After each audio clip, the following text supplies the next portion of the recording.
Hello, Singapore. I'm very sorry that I'm unable to join all of you in person at this inaugural Company of Good Singapore Summit. Due to my teaching schedule over here in the United States, I'm unable to make this trip so early in the new year. But what an exciting new year it will be for Singapore. The National Volunteer and Philanthropy Center, NVPC, has just launched this morning its brand new Company of Good strategy, which encourages all businesses in Singapore to give back in multiple spectrum of impact areas and to center it on corporate purpose. I am very impressed to be able to take this important concept of what I call deep purpose and raise it to a national level so that it encourages and inspires all companies to embed purpose at its core is to me a remarkable endeavor. This means for Singapore, companies can not only impact distinct communities, but the entire society of a city. Incredible. The organizers from NVPC were kind to send me several documents on this new direction, and I am very excited by how this framework and blueprint on corporate purpose is being integrated into the very larger Company of Good strategy. The ability to take a big idea and make it tangible so that every company, large or small, have clear pathways to embrace corporate purpose, make an impact in different ways from social to sustainability, and finally be recognized at the national level is excellent. I do believe this will be a reference point for cities around the world on how they need to work with businesses to do more for their communities. At this moment, allow me to share a bit more about this topic of deep purpose, not only because it's an important one, but I spent almost 5 years researching it, looking at companies around the world. And, the starting point first for me was to understand that purpose is not a purpose statement. Purpose is much bigger than a mission statement you put out there. It's actually what you do with it. Purpose is a statement of intention. And intention includes goals and duties. And intention also forces you to think long term about your viability and place in the world. And when you think long term, you also start to think about different stakeholders. So the idea that you're thinking about stakeholders long term, your goals, your duties, you're imagining your future not only in the long term, but also the short term deliverables along the way to your long term journey. All that is part of purpose. And that's why actually I had to call the book Deep Purpose, not just purpose. I found too many companies that were practicing what I thought was a more superficial purpose. Now, as I got into it, and I understood that purpose is not just a purpose statement, I came to also realize people thinking of purpose as a tax on business. Purpose is only ways to get companies to do things beyond making money. Some even talk about purpose as anything but profit. And what I found was deep purpose companies were able to understand how to connect their commercial and social agendas in meaningful ways. And I remember talking to the CEO of a company in Europe who said, I pity those who think of purpose coming at the expense of performance. And let me tell you 4 pathways I learned that to me helped me understand how companies are able to put their purpose to work. Putting their purpose to work. Let's think of what those 4 pathways look like. The first one is purpose is directional. It allows companies to have directional clarity as they're imagining their future in a turbulent environment. Think of the turbulence we are all facing today. Inflation, recession, supply chain disruptions, a pandemic, geopolitical challenges, and more.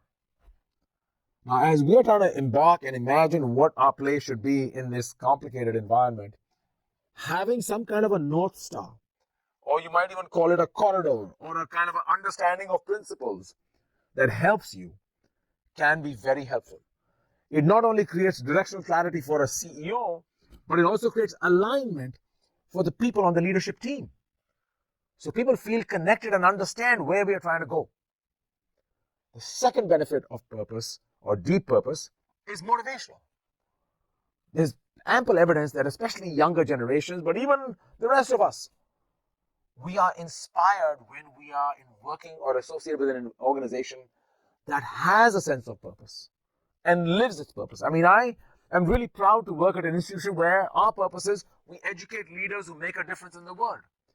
And it resonates with my own purpose. In a 2015 study, researchers found that workers who are inspired at work are more than twice as productive as people who are satisfied at work.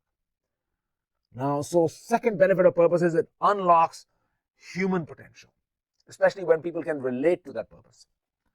There's a third benefit, which is reputational. Turns out customers seem to care about companies that stand for something. They trust them more. They perceive them as benevolent. It's good for the brand. The brands are more trusted.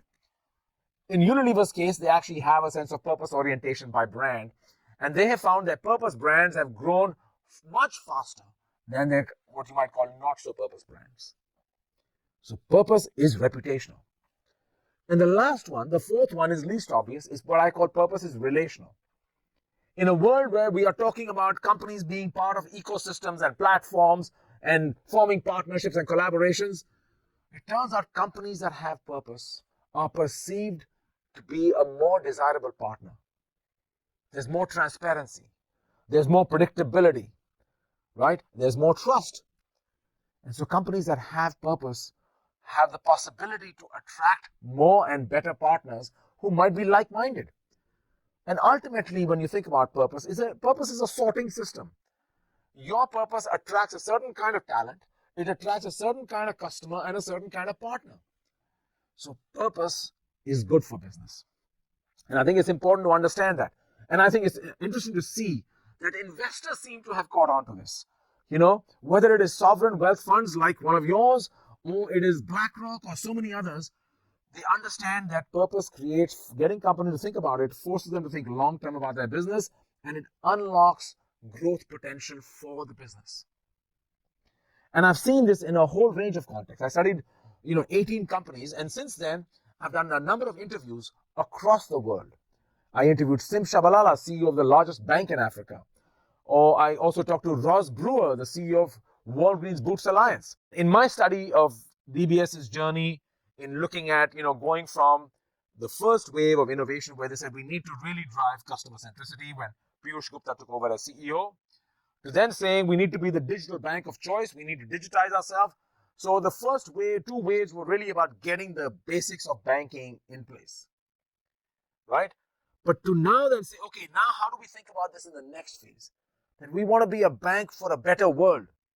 But how do we really take ourselves now to proactively engaging in a deeper way in the communities in which we operate, in the city we operate in?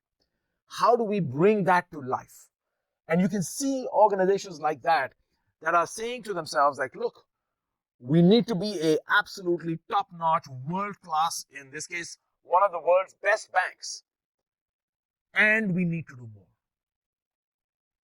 So I think it's important that you look at companies that are outstanding businesses that are choosing to say, we need to do more than just be the world's best. And you see that in so many organizations, whether it was Microsoft, whether it was Lego, whether it was Etsy, e-commerce company in the US, whether it was Gotham Green, an agri-tech startup that I looked at, or Livongo, which was a health tech startup I looked at, or so many others.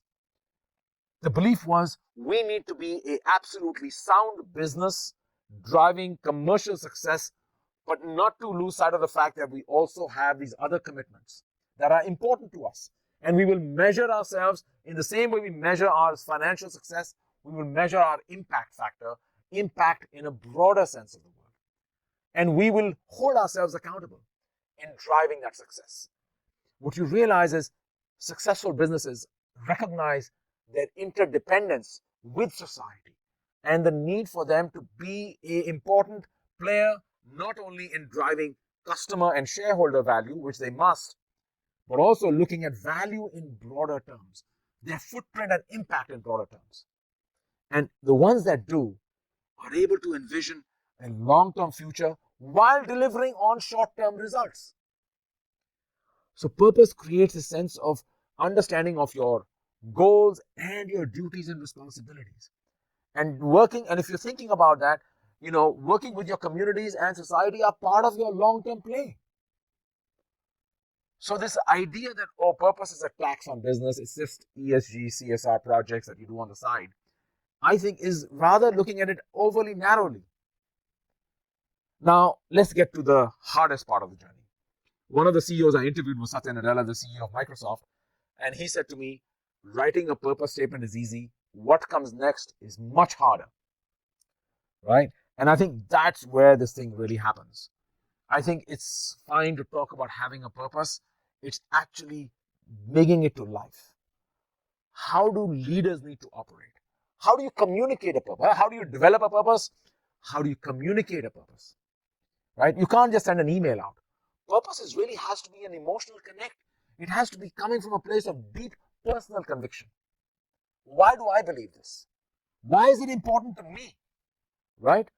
And by the way, as we are envisioning our strategy, our resource allocation, our R&D, our hiring, our promoting, we're going to keep cross-referencing into our purpose. To what degree does purpose shape things big and small that we do? And I should tell you, by the way, you see this happening not just in large enterprises, but also lots of small companies. In fact, if anything, what I learned from talking to founders of fast growth companies was when they talk about losing out on the good old days, after much kind of meandering, they get back to this idea. We believed in something. I mean, you look at Starbucks CEO coming back for the third time.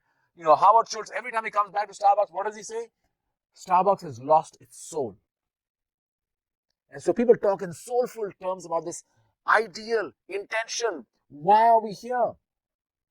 How do you bring that to life?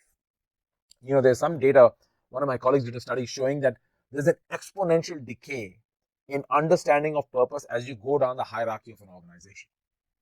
Senior leaders get it, they buy into it, they're kind of all bought and excited about it.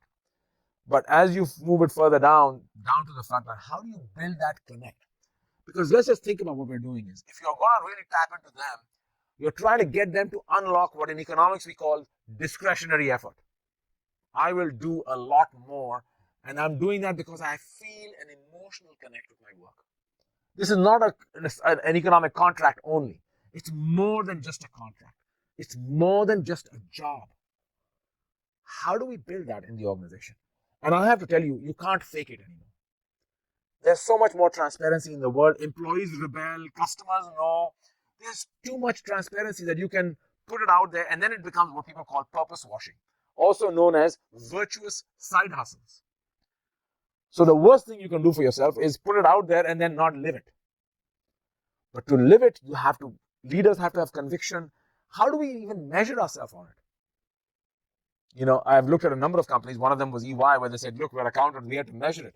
So you can't measure purpose, but maybe we can measure things that correlate with purpose. So we want to drive value, and our purpose then turns into our driving the 4 dimensions of value now: economic or financial value, social value, employee value, and client value. So we're going to put metrics around that because those align into our purpose. So people are looking for ways to measure themselves on it, right? They're looking for ways to connect it to their culture. I mentioned Microsoft earlier. Microsoft wanted to make sure the culture, which is informal rules, how we get things done, ties into the purpose. So it has to be reinforcing into our purpose. So all these things have to connect in some way, right? How do we bake it into our org design? That becomes part of the story. So I think when you think about purpose, it's not some management fad of putting out a PR statement saying this is our purpose. It really involves an enterprise level commitment. It involves really baking it into the daily rhythm, the DNA of the organization. When you work your purpose, you're really baking the DNA of your organization.